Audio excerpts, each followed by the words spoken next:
Welcome to Close Listening. I'm Zach Morgenstern, joined as always by silent co-host Ludwig von B, and we're continuing our journey through Bob Dylan's discography. We are now on 2006's Modern Times. So this is one of three albums Bob Dylan released in the 2000s. So it comes 5 years after the last album I talked about, 2001's Love and Theft. But despite this big gap in time, the two albums feel pretty similar in style and substance. Let's talk about the songs on this record. The opening track on Modern Times is Thunder on the Mountain. Again, in some ways, the song feels like a continuation of the artist that Bob Dylan has been, not just since Love and Theft, but really from the 90s onwards, this gravelly voiced bluesman. But it's also got some unique fun to it, some rock and roll dynamism. At first, I started listening and thinking, okay, this is another blues song, but listened a little longer and I went, no, this isn't blues. This is Chuck Berry. Lyric-wise, it's a mixture of apocalyptic imagery with sort of vague messaging of self-empowerment. So if lots of the songs on Love and Theft felt they were, an elder statesman singing from a perspective of relative old age, this one is written with the sort of over-the-top bravado, youthful rebelliousness of Meatloaf's songwriter Jim Steinman. The reference in the lyrics to Thunder on the Mountains that really stands out is a reference to Alicia Keys. Again, elder statesman has increasingly become part of the Bob Dylan persona, playing a style that feels even more retro than he did when he was younger, namely jazz and blues.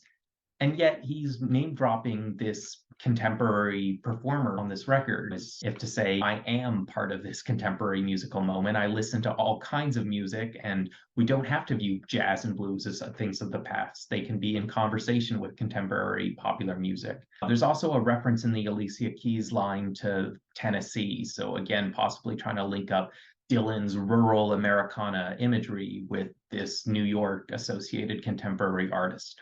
Track 2 is called Spirit on the Water. This is a song about love through the ages, but certainly with some comedy mixed in. I want to be with you in paradise, and it seems so unfair. I can't go to paradise no more. I killed a man back there.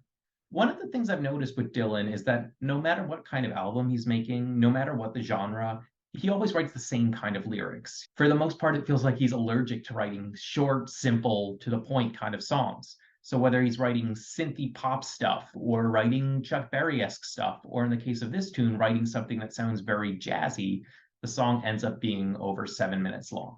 Track number 3 called Rolling and Tumbling. So, this is one of these songs that maybe shouldn't have been credited exclusively to Bob Dylan. Like, honestly, just the people writing the label got a bit lazy and just wrote all songs written by Bob Dylan because it was first performed by an old blues singer named Hambone Willie Newburn, though I don't think the sense is even that he wrote it. Basically, this is just Bob Dylan playing a blues standard. He wrote his own lyrics to this one, but he's kind of being a chameleon. They just sound like classic blues lyrics. So this one is more of a musical experience. The guitar riff has a nice buzz to it. It has kind of like a buzzing bee sound.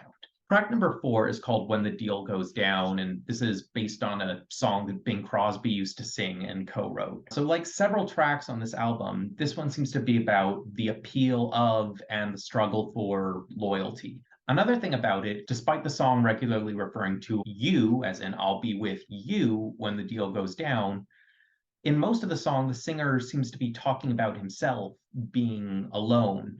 Either that or he's talking about some universal we, as in we eat and we drink, we feel and we think, things all humans do. So on the one hand, this song is about committing loyalty to this one you, yet the singer is unable to sing to an individual person. The singer is sort of out there rambling on his own or philosophizing about all of mankind. One final thing that stood out to me about the song is a line that goes, we all wear that thorny crown. So Bob Dylan's career has seen him portrayed as a Jesus figure, a messiah of the 1960s youth.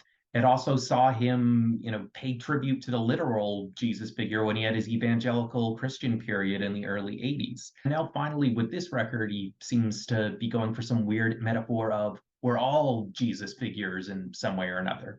Track number 5 is called Someday Baby, another kind of classic blues sounding thing, and again repeating the theme of can love really last forever? Can one really stick to loyalty? Like Rolling and Tumbling, this feels like Dylan being a chameleon. So he's trying to write a song that just sounds like an old blues song. It's not going to be his most personal or nuanced set of lyrics, but within that blues genre, Dylan does engage with the full range of subject matter, ranging from more lighthearted stuff to grumpy sounding stuff to outright murderous stuff. All those things can be found in classic blues, and Dylan finds the way to squeeze them into lots of different verses. So track 6 is my favorite track on this record. It's called Working Man's Blues number 2. It's called number 2 because it's inspired in part by the Merle Haggard song Working Man's Blues. So I mentioned on an earlier track the idea of looking at the pronouns when interpreting these songs, whether I is really one I, whether you is really one person.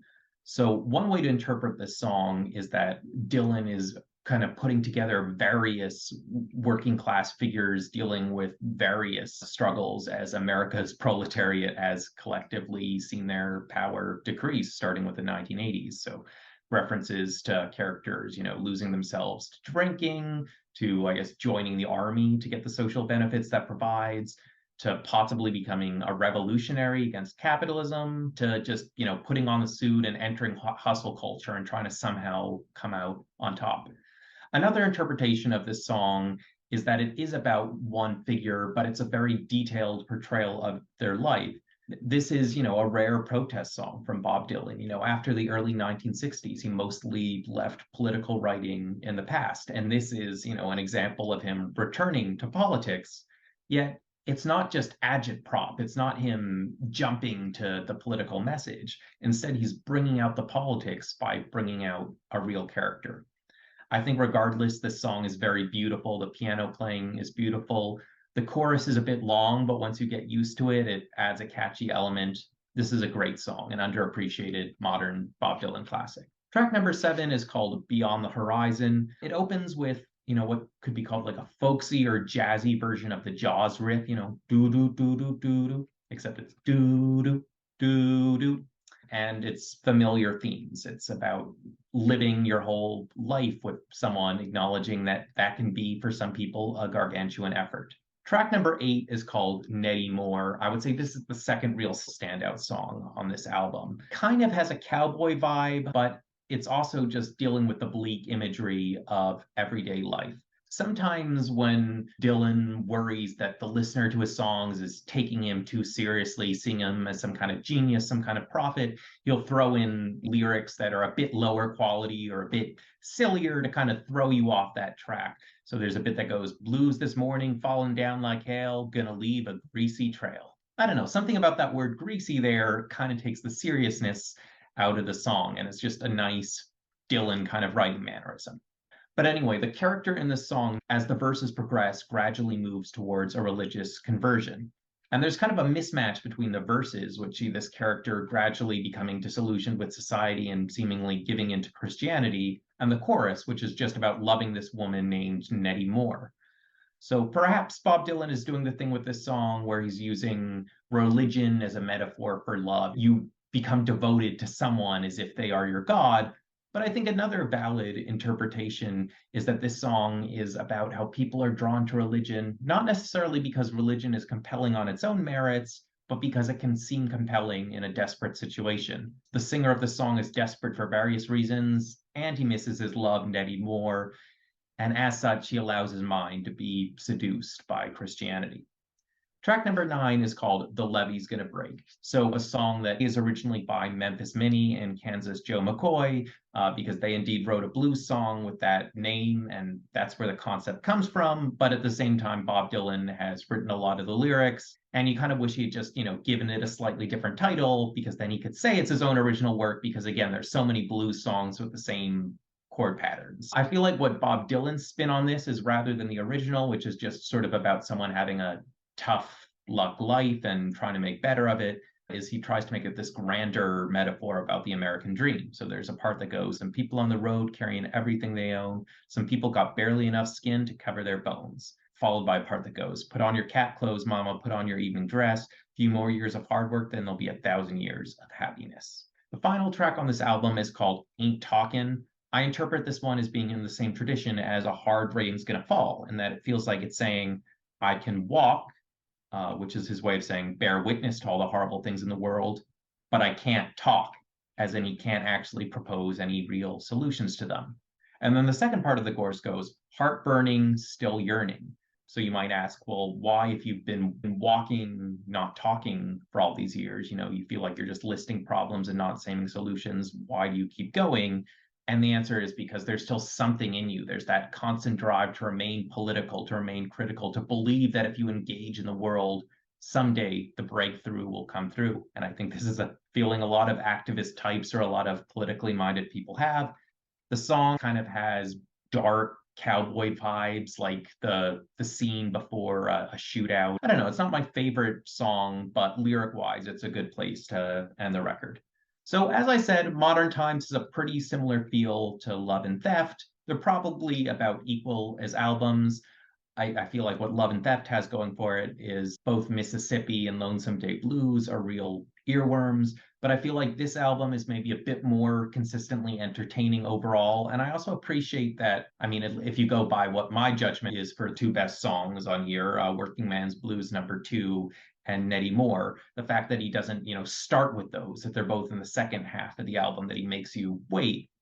I slightly prefer that as a choice of album construction. But I don't know. Let me know your thoughts on Modern Times in the comments below. I'm Zach Morgenstern. This is Ludwig von B. See you next time.